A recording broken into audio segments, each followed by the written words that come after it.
ourselves. And as we introduce ourselves, then we'll get back to Mr. Sacco and he can start us off. And our topic is?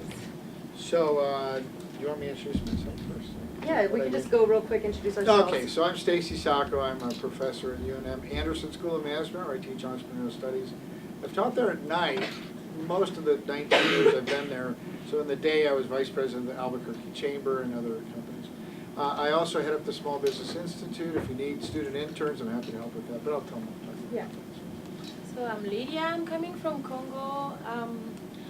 I have a bachelor in law and another one in linguistics. I'm managing a startup which is called Your Will Group, but my passion is in education. At a national level, we have a school, and we are trying to start another school, but on an international level, in Africa, which is called Africademia. So I'm happy to be here and happy to share this moment with you. And I'm Dr. Jessica Sanchez, but please call me Jessica. I just kind of go by that, otherwise I get in trouble. I am a medical doctor who's decided not to practice traditional Western medicine, and I do spiritual healing. I'm spiritual intuitive and speaking as well to try to assist people in an inspirational, positive manner. So, my dear friend Matthew. Good evening. My name is Matthew Real. I live in Tucson, Arizona. And I came this afternoon. I'm very delighted to be here with wonderful people. Thank you. I'm Cynthia DiLorenzi. I'm chairman of the board of Success in the City and chairman of the board of Enable Women, a platform we're launching hopefully this week. It's going to provide globally a platform that's affordable for women to grow and launch their businesses on a mobile platform anywhere they are in the world. So that's what we're doing. My name is Sean Latou. I'm a certified stress management coach. I'm from Raleigh, North Carolina. Originally from Louisiana, where the hot sauce is from, Tabasco sauce. My thing is stress management, whereas I have a book called Unlocking the Stress Treasure Chest. And my thing is to bring awareness to individuals and their stressors so they can live a more healthy and fulfilled lifestyle. My background comes from substance abuse and in the mental health field. And I learned that a lot of individuals were stressed out in various relationships. So that's why 2 years ago I started writing my book on stress to help individuals to live that more healthy and fulfilled lifestyle through understanding and awareness of their stressors. So, what I decided to talk about today, and I actually talk about two things in Albuquerque because I was named one of the best networkers, so I usually talk about that. But the other half of what I talk about is about purpose and about what you're going to do with your life. I did a TED Talk on this here in Albuquerque 3 years ago. And many years ago, the first spreadsheet I ever did when they first invented Lotus 1-2-3 was to keep track of how much money would I ever make for the rest of my life if I was making minimum wage times 2% a year increases, and it wasn't that much. And then the second one I did was how much time I have on the planet. So how many days, how many weeks. And at the time I was using 75 years because that's an average lifespan. I have done actuarial table on myself. I'm 62. I'm going to live to 72. So I have 10 years or 542 more weeks. And I'm out of here, which is about 64 books and about 250 rainbows. So I keep track of all the rainbows I see. I'll stop on the freeway and take a picture. So it's really about making each day count. But my TED Talk spoke about that, as well as how do you make each day really incredibly meaningful. So I'm talking now about doing a TED Talk 2 speech. So I've got some handouts if you like. Yeah, if you would. So, and this one too. And the TED Talk 2 is more about what would be about what sort of Stephen Covey talks about, is that you have a circle of things you worry about or control, or excuse me, things that you worry about, and then you have another smaller circle within that's your circle of influence or control. So I've always thought, well, if you would ever make a list, we'd sit down and say, well, tell me what you're interested about. What are you worried about? And let's say it's 100 things. I would hope that 51% of those things you actually can control or influence, so that more than half of your life, you're influencing things that you're dealing with, so that you would feel more effective. If you're not, then you've got something to start thinking about, like, why am I worrying about stuff I can't influence? And secondarily, how do I influence more things? So maybe that's changing what you're doing with your life in terms of the money you're making, where are you devoting yourself, whether it's entrepreneurial activities or that you're doing something in the community. So that's pretty much what I had to say, but it really goes back to, I've almost been killed so many times, I can't even tell you. I was in a couple major car accidents, I was in a plane going over the Atlantic, and we were on ABC TV because our engine shut off. I was in a mountain climbing accident, fell a pretty good distance, I'm still here. Had a armed robbery, a guy was gonna kill me, had a gun to my head, and so it really makes me look at, wow, I am here on extra time. And in a way, we all have so much time, we should make it count. One last thing, if you go to my TED Talk, you'll see that I talk about my dad, who's passed now. But I lived here, went to Orange County, I was coming back once a year, and I was sitting with my dad, and I thought, wow, if you lived when your dad died, Nanu from Italy, I'm only gonna see you 13 more times. We should make this amazingly cool weekend. Instead of sitting there watching football, like, let's go hang out. So we did, and at the end, my dad was not happy about this whole thing, because he says, I don't want to talk about death. No, Dad, it's talking about life. So at the end, when we got back, we went on our picnic, he made a drink for me, and he says, let's toast to the 13th. Thank you for today, because today was so special. And I say that to people, if you have people in your life, how often will you see them? How much will you touch their lives? Make sure that each of those experiences, those connections, are really, really valued, and that you make them wonderful, because it's all about every day and making it great. So, anyways, that's what I was going to talk about. Okay, to jump in on what Mr. Sacco said, for me, personal development is more about relationship, the ability to build up. We are talking about how to build up an inspired ecosystem for your personal development. When we talk about development, most of the people think that it has something to do only with your education background or your capacity to learn science, things related to science. But I think, without neglecting science at all, I think it's more about how you create your network, because when you know how to deal with people, it is not that you are making those people accountable to you, but whenever they will be in a position to help you, I don't think that they will hesitate to do so. So it is very good to have that influence on people, and to make that synergy, knowing that whenever I need any help, I can count on Jessica. I can be at the other side of the world. I can be proud of saying I know people in Albuquerque, and that is key for me. So that's, for me, it is a step to start to have that ecosystem for my personal growth, and I think it's very key. I'd have to agree.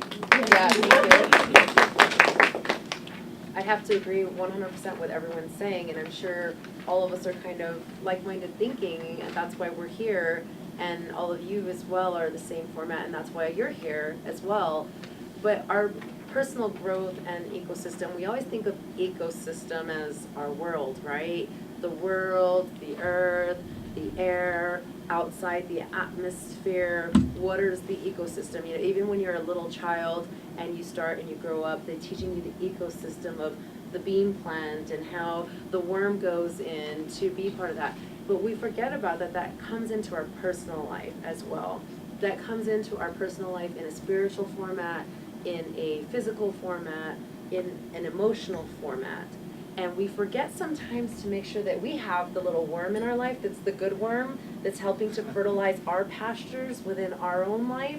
And we forgot to say, hey, I need that sun. But what is the sun? What is the light? The sun can be the sun. My dear friends from Canada, we're out getting sun. Our lovely sun from New Mexico today. But what other sun do we have? We have the sunshine from our hearts. We have the sunshine from our soul. And are we letting that sunshine shine bright from our own, and are we accepting it when people want to share it with us? And are we acknowledging it, allowing ourselves to acknowledge it? So a lot of times within our own personal growth, and I have been my best sabotager. I don't know about you guys, but I have been my own best sabotager in my own personal growth and my own ecosystem and my own life.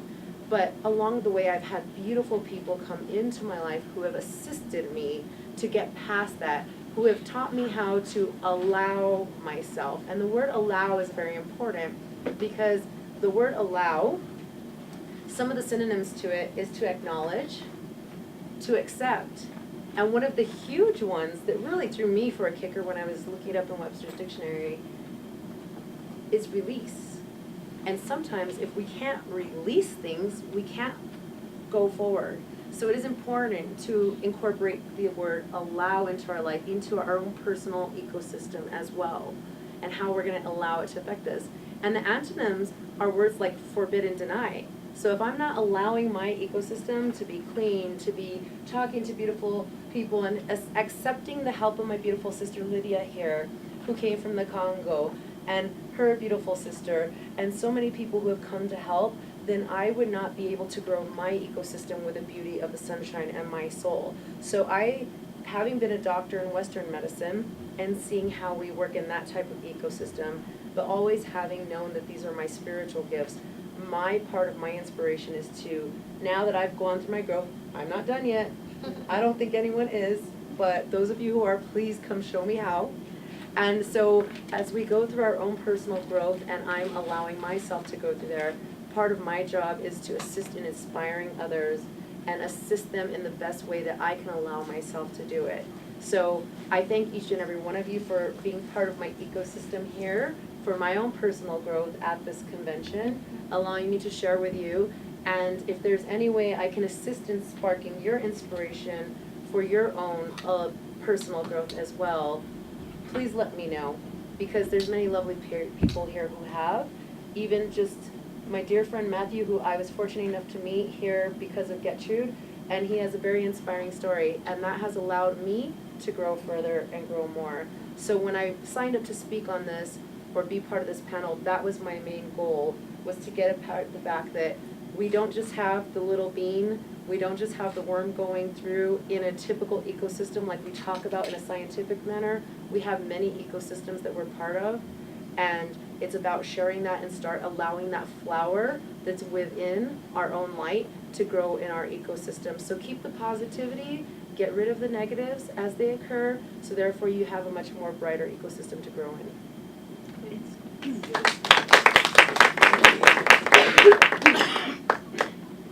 Hello. Yeah, my name is Matthew Real again.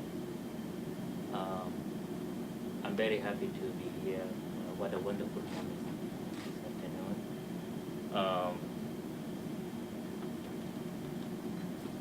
I came from Tucson, Arizona.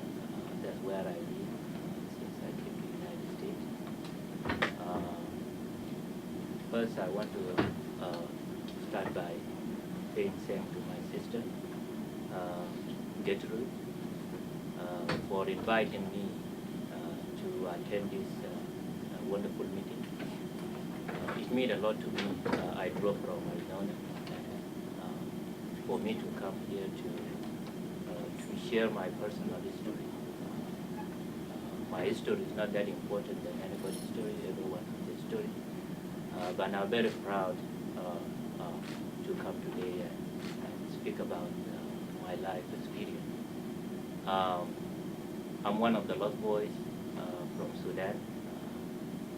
I don't know if some of you have heard about that group. We are young boys flee out from South Sudan back in 1987 due to the civil war, which has been going on for more than 22 years. I survived the journey, fleeing the South Sudanese civil war in 1987 when I was 8 years old. And I walked across the desert my parents were killed in that year. I have seen them dying. At that age, I buried them as well. I buried my father at that such a young age, and later I buried my mom as well. It is something that that I went through in life, and it's a life learning lesson. And I'm very happy that I'm here today. Myself, along with my colleagues, other lost boys, we trekked enormous distance over Bessam for giving wellness seeking refuge from the fighting. We walk across the desert to Ethiopia. Many of us died on the way. Those of us who were lucky enough to survive, we went to Ethiopia. We lived there for about 3 years. And in 1991, when Ethiopia fell into civil war, we were chased out at gunpoint back to the troubled place, South Sudan. And a few months later, the camp that we were living in was bombed. We were chased out at gunpoint. We crossed across the desert, not knowing where we were going. The anger, I was hungry, frightened, weakened by the sleeplessness and diseases. We crossed from Sudan across to Kenya, walking on foot for several months. And when we, many of us died on the way as well. And in 1992, we managed, those of us who made it. We landed in Kenya, and we live in the refugee camp there, where the United Nations was helping with the school and the food. And so refugee life is unimaginable. It is no complaint, but the food that we were getting is just mere enough to keep us snack, but we cannot complain. The local people that were there were very hostile. Of course, they were suffering in their own country as well, and when we went there, sometimes they depend on us also, the little food that we were given by the UN. So life was not that good, but it was better after we left the troubled country, South Sudan. So in 1998, God opened his arms for us, and we heard the rumors that it might be trouble into the United States, and the U.S. government gave us opportunity because there were more than 20,000 accompaniment from range from between 8, 5 and 18 without parents. So the U.S. government gave us the opportunity that we have suffered enough that we can come here and restart our lives. So nobody knew that it was going to happen because a lot of rumors happened that never happened. So then the process went on, and then by the year 2000, those of us who did all the process, we start coming to the United States. I came in 2001 directly to Tucson. Just saw my name on the board, not knowing which state I was going. So I came to Tucson, Arizona. I met a wonderful Americans, a lot of volunteers who helped me and my colleague during our adjustment, because coming to a new place as a young boy, although we're not that young at that time, not knowing anybody, we feel like we don't fit in here. But when we get here, because before we came, we had an excitement of coming to the United States because we heard about the United States. It's a great country. but also at the same time, we have a curiosity, of what my life going to be in the U.S. So there are both, but I was very excited. So when I came, I speak little English. Sometimes you cannot even hear what I'm saying. I was able to communicate a little bit, and the wonderful volunteers, American, kind-hearted American, helped me with the adjustment and wishing me nothing but the success to grow and to able to do what they expected of me. And 4 years later, I met my beautiful wife. We moved together, and then a year later we had our first son, and it was a blessing. Bringing up a family from nowhere, and that gave me a responsibility as well, looking after my wife and my child, and also move on with my life, doing other things, school and everything. And then, so I was a proud father. 6 years later, again, God blessed us with 2 more, so we had 3 children together. I'm so happy and thank God for such a blessing. And on top of all this, I had been studying. I was going to school, studying computer and electrical engineering. I haven't finished yet, but I'm still pursuing that my dream. It's kind of slow. Family, other things, work, and everything. It's kind of slow, but I'm very confident I will pursue that path, because that was the only reason I came to the United States, is to be able to go to school and get education. And on top of that, I was working. I had a training, and I work as a certified nursing assistant at the skilled nursing facility, helping the elderly people. And it was such a blessing, to be able to, because I like to help people. That's what that's part of my life. And at such a young age, I was with my parents, and I was helping them before they passed away. And I'm very happy in general, because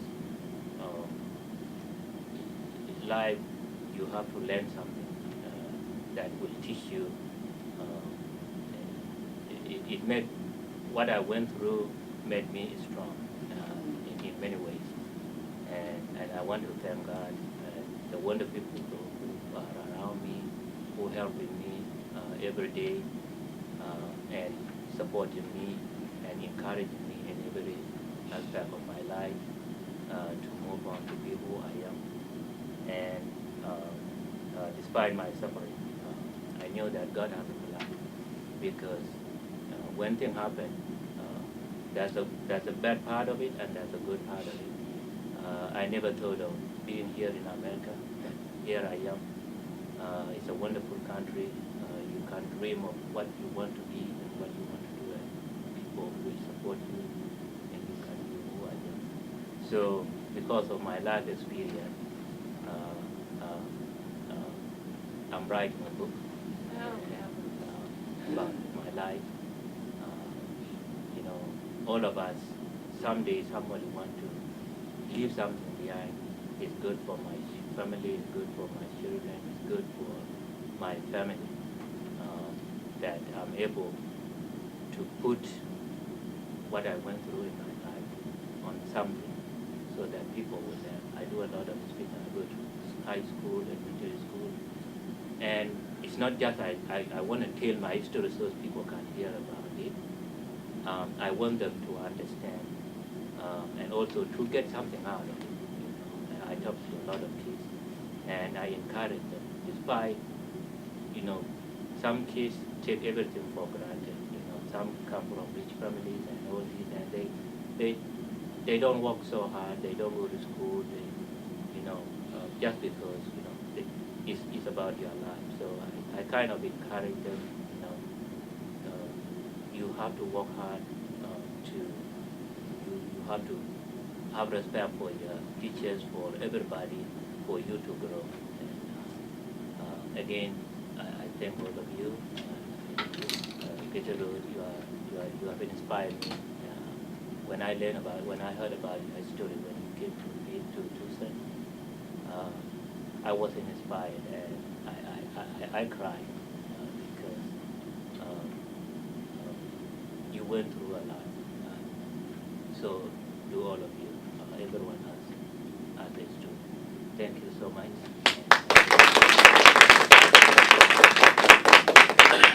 Wow, so inspiring. And I'm blessed, I frequently ask to speak to people in audiences, and I love speaking to small groups or large groups, but I always tell everybody, every person you meet has a story worthy of a lifetime movie. I don't care if they're serving you coffee, I don't care if you're in their cab. I used to always spend time, I used to, like, one time at one of the presidential inaugurations, my brother, and I was asking the limo driver all these questions, and my brother's, why are you talking to limo driver? I said, they've got a great story, I know.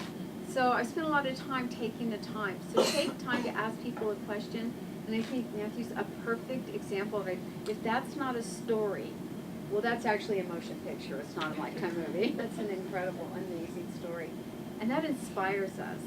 And I've chosen to live my life surrounding myself with people who inspire me every single day. And it doesn't have to be a millionaire. It can be the person who happens to cross my path. I love all people, and I want to meet all people and talk to them about their life and their story. Sometimes it's those people who you think, when you pass by and you think that's the person who probably has the least significance in your life and will probably share a story with you has the greatest significance. I've interviewed famous people when I lived in Washington, D.C., and I always asked the personal questions that I knew that they never told, but I had the opportunity to hear their story, and our audience had the opportunity to hear their story. So it's really, really important. The other thing I choose to do is to make sure that my entire sphere is hanging with people who inspire, just like Gertrude, who have something to share with this world. And I often tell young women, and I know people coming up, they sometimes find themselves in a trap. Sometimes you hang out with people who maybe aren't positive or uplifting, but they continue in, or they call you on the phone and they take your time. And I said, you need to fire those people from your life. And it doesn't mean give them a pink slip, but it means because of social media, you can screen your calls now. You don't have to be invited. Because somebody invites you to the party, doesn't mean you have to go. So I make sure that at this point in my life, that I don't have to have trauma or drama, that other people, and it doesn't mean I don't care about other people. I always wish other people well and hope the greatest good for them. But I also know that sometimes their negativity is not what I need to bring into my life or the people, because it's not just the impact it would have on my life directly, it also impacts the life of those around me. So it's really important because you will begin in your life to reflect back somebody who really lifts you up, and your story has uplifted me. I will carry you with me now and always be inspired by what you've done. I can't even imagine being 8 years old, losing your parents, burying your parents, crossing the desert. You know, I whine when I have to go barefoot in the kitchen, you know, so, I mean, you really, really have inspired me, and you're now part of my life story, and I want to share your story. And that's what we're here today, is to share that wisdom and our story and passion. So, and everything I heard today was people here, and no matter what topic we were talking about, is what's internal to them is happiness. It was really where I come from. I want to be happy. I want to serve the world, but I want to have happiness. And I think that's the other thing where I am now. It's these moments really matter. And like, I think they're bigger. I shared earlier that the smaller moments are now the bigger moments in my life. I used to do huge, big things, but those never will compare to the moments when I just sat with my husband and we just talked. I mean, because sometimes in our lives we get so busy we don't even talk to the people that are there we love the most that have no idea. And it's just saying, hey, I love you too. I say it all the time to my children, to people I know, I tell them I love them because it's important. So that's what I really think is that ecosystem that matters to me. It's that fabric that makes my life so meaningful. So it's the small things, not the big things. Thank you.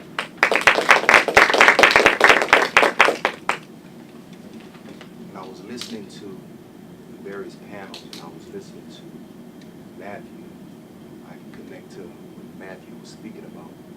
Because at an early age, when I was 6 years old, my mother was murdered by her ex-boyfriend. My grandparents was the one who raised me.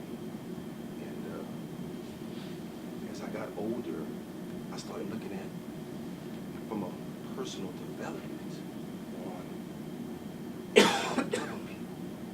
It's all about creating a concept of who you are within yourself. So when I look at the inspired part, I look at the ecosystem, I look at the personal development, I look at a flower. As you plant a flower in a soil, it could be rich soil. And as you plant a seed, you might not have a green thumb, but you make sure that that flower is being watered, it's getting the proper nutrition, it's having the proper sunlight. And as you see that flower grow, you start to feel a sense of confidence about yourself because, like, look what I did. I had this flower to blossom and to bloom. That's what I do when I look at people growing, when I see myself growing and hearing inspiring messages. Not only was my mother murdered when I was 6 years old, my father died in 1999. My grandparents that raised me, they died in 2007. My grandmother died in January 2007. 3 months later, my grandfather passed away. And when I look at that, it's like, I got a purpose. To be a blessing to people. And when you understand that, your life is to bless somebody else. When you went through stuff that could commit suicide, I could have been an angry child. But my grandparents loved me. They cared for me. And the trumpet was my therapist. I allowed music to be that discipline in my life. I allowed the music to develop the personal growth inside of me. The creativity inspired me to inspire others. And when I look at my life, 6 years old, growing up to now, how God has used me to touch people's lives. Listen, when I was in substance abuse, I see people strung out on drugs come to my group, facilitating the group. I see them showing a brick wall. But as they leave the sessions, for their 6 months' time, they blossom like a flower. And when you look at your individual person, each and every person has something to inspire a person, each individual. And that's how we grow into the ecosystem.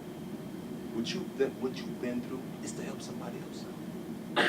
I want to share a story with you as I was coming to New Mexico. As I was in the Chicago airport, there was an elderly lady that came and sat by me. You know, at the airport, how they have, like, you can charge up your cell phones and stuff like that, right? And it's kind of like intimate like this here. And she was sitting where Cynthia was. And she asked me, can I sit right? I said, yeah, not a problem. Because it was a chair, but it was like a space where you could put your tablet or you could put anything, put your cell phone, right? So I asked the elderly lady, I said, would you mind sitting where I'm at now? She said, oh no, not a problem. She said, I'm waiting for my daughter to come and get me. I said, okay. So I had my earpiece on, I was listening to some music. And I didn't think nothing of it, so the lady left. And about 5 minutes later, she came back. And she talked to me again. She said, you know, I'm waiting on my daughter. I said, okay. So now me, in my background in psychology and in the counseling field, I start probing her to find out exactly what was going on. Because I saw she had a boarding pass, and I was in section F. But she asked me a question. She said, can you give me the area code to, it was a specific name in Kansas. I can't remember the actual city of Kansas, but I went on my phone for Google and asked about the actual area code, and I gave it to her. And when she was on her phone, she said, oh, that's my daughter's number right here. So I asked her, I said, ma'am, is your daughter in the airport? She said, no, she's at home. So then I started thinking, I said, okay, I'm still probing her to find out. I said, so is she coming to pick you up? She said, no, I'm trying to give her a call right now. So being of my background, I know it's maybe some type of dementia going on, something, you know, that was happening with her mindset. So I said, ma'am, can you follow me here? I went to the counter where they have the ticket agents at, you know, giving the boarding pass.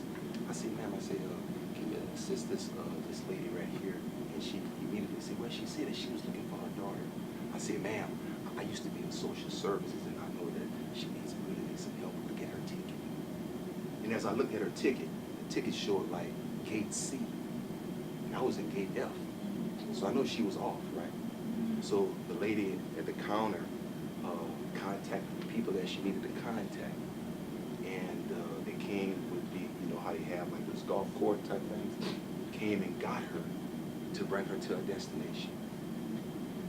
And as I conclude, I want to let you know that sometimes you have to be in the right place at the right time to help individuals get to their destination. I didn't know her from Eve, but she saw my spirit of a person of compassion, that I was there to help assist her, get her to her destination where her daughter can come and get her. So I just want to just leave that with you all to let you know, as we into this personal development in the ecosystem of inspiration and inspiring one another, that our story is to help one another get to that next level